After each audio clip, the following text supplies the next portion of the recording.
Let's create a personalized Mother's Day card using a template as a starting point.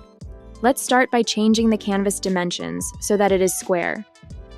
In this case, I made it 1050 by 1050 pixels.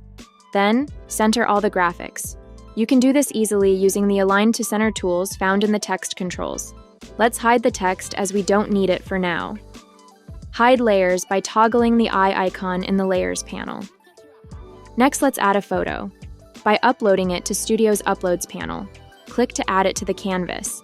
Let's crop it with a circle graphic so that it can sit behind the leaves. Select a circle from the graphic elements and drag it on top of the image. Drag the circle to change the shape of the cropping. You can also double-click the image to move it around inside the mask, to adjust the framing. The leaves graphic has a solid background, but we can use Spark to remove this easily. Select the graphic and then click the magic wand icon on the right of the top toolbar. Adjust the layer order so that the image sits behind the leaves. Let's bring the text back in, but keep it nice and simple at the bottom of the card. I'll add a few extra leaves as details and use a solid rectangle box to hold the text. Make sure to like and follow for more quick tips. Studio, go beyond ordinary.